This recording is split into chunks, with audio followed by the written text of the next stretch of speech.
What's up, YouTube? This is your boy Nick here, and today I'll be doing another edition of This Week in WWE.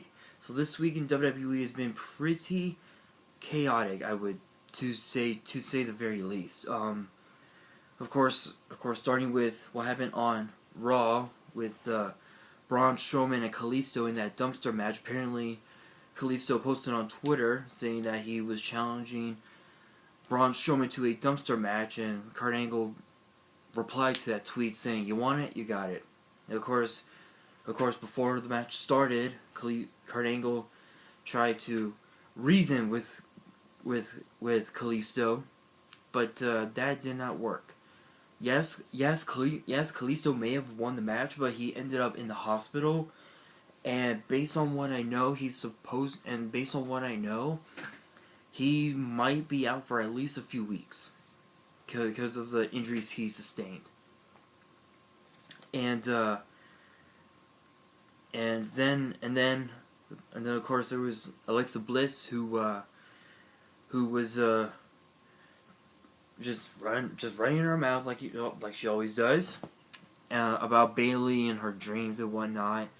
And then Sasha Banks comes in, and then we had an impromptu women's division match between Sasha Banks and Alexa Bliss. And of course the winner was Sasha Banks by a count out. That led to Bayley attacking Alexa Bliss from behind. That backfired to Alexa Bliss attacking Bayley from behind. I think it's pretty safe to say that Alexa Bliss is pretty confident that she's gonna walk out of San Jose this Sunday, the Raw Women's Champion. And then there was a 6-man tag team match between Gallows and Anderson and Samoa Joe taking on Seth Rollins, and it was supposed to be Enzo Amore and Big Cass, but Enzo Amore got eliminated from the match because Gallows and Anderson hit the Magic Killer on Enzo Amore, and that led to Kurt Angle saying, "You know what? Finn Balor's gonna join the match." So, of course, Seth Rollins and Big Cass and Finn Balor won the match. When Seth Rollins, he was gonna use the pedigree, but that was just a reminder of his failure, if you will.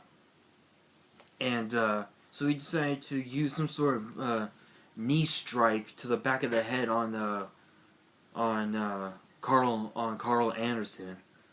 So yeah, and then of course there was to kick off the show there was a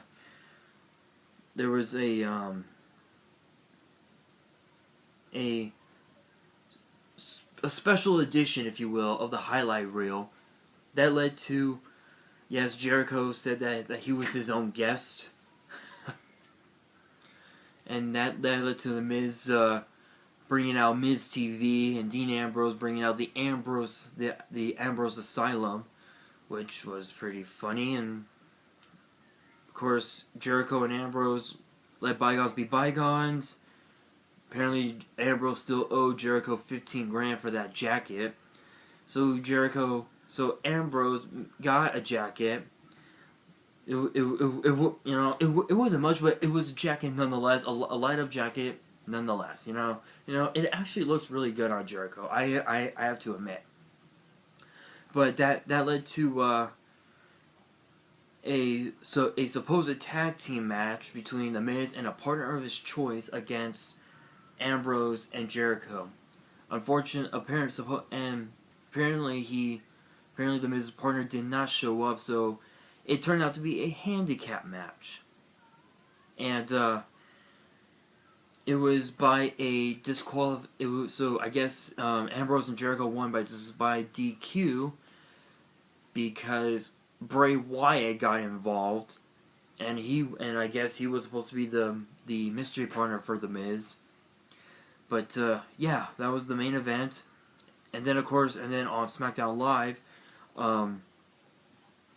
there was a rematch from last week between Baron Corbin and the phenomenal AJ Styles. That led to yes, I think yeah, Kevin Owens was on commentary, and he got involved in the match, and that led to Sami Zayn getting involved, and Kevin Owens was the last man standing, if you will. And then there was a beat the clock challenge in which we have not seen that in years. It has been, I believe, 4 years, like 2 or 3 years since we last seen a beat the clock challenge. This one was for the tag team division, in which whichever team gets the fastest time will become the #1 contenders to the SmackDown tag team titles against the Usos. And the teams were the Colognes, or the Shining Stars, if you want to call them that, American Alpha, Breezango, or the Fashion Police, and the Ascension. So American Alpha took on the Colognes, and American Alpha won with the time to beat was like 5 minutes 16 seconds, and then the second match was Breezango and the Ascension, and Breezango beat the time beat the 5 minute 16 minute time, in which the time had stopped at 2 minutes 14 seconds, somewhere around there. So Breezango Tyler Breeze and Breezango are the #1 contenders to SmackDown Tag Team titles. My guess is that the match will probably take place at Backlash, the SmackDown exclusive pay-per-view. And then there was a no disqualification match between the WWE champion Randy Orton and Wyatt family disciple Eric Rowan. Randy Orton won with a RKO out of nowhere, hashtag out of nowhere, and Randy Orton took the mic and said that he had no idea what a House of Horrors match is, but that match was going to be Bray Wyatt's Eternal Hell. That led to Jinder Mahal and the Bollywood Boys, or the Singh brothers, attacking Randy Orton, and Jinder Mahal took the WWE Championship. Literally, he did. And honestly, I don't know why. I think it's probably because of the fact that Jinder Mahal doesn't really get much, hasn't had a championship match ever in his career. So I think that's why he took the title. Is just to prove to not only Randy Orton but also to the fans that he's a force to be reckoned with. And of course, and he left in Mahal's personal limo, or private limo, if you will. And from there we move on to the main event. It was for the SmackDown Women's title, as Naomi defended the title against Charlotte. And that match could have went either way. Literally, it could have went either way. But unfortunately, Carmella, Natalya, and Tamina Snuka attacked both women from behind during the match, and that led to a double disqualification. So of course, still the SmackDown Women's Champion is Naomi. I think it's pretty safe to say that Charlotte is seriously pissed. And then of course on 205 Live, I don't really watch 205 Live, but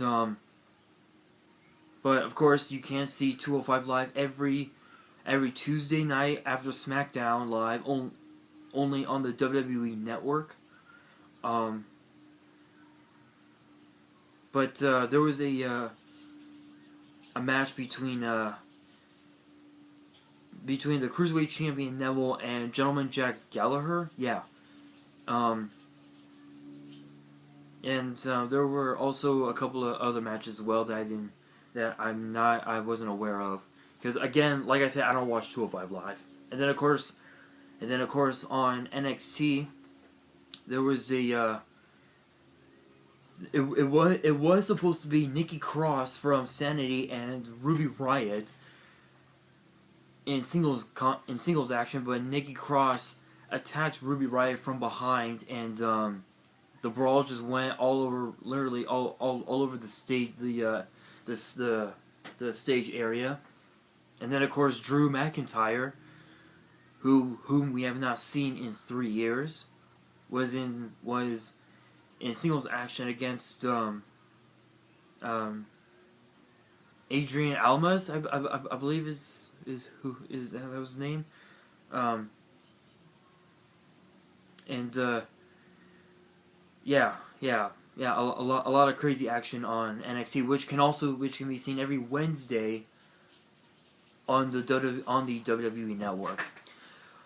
Well, that is it for this week in WWE. If you guys enjoyed the video, give it a thumbs up, and remember to post in the comments below, and remember to subscribe and bell me for more WWE and YuGiOh opening videos. Also, before I forget, as you guys are well aware, over the last few months, I have posted in the description below that I was gonna be doing a summer giveaway, and I was also gonna be doing some fan mail videos. I will be explaining the rules of that in the upcoming weeks. So stay tuned for that. And on that, this is your boy Nick here signing out.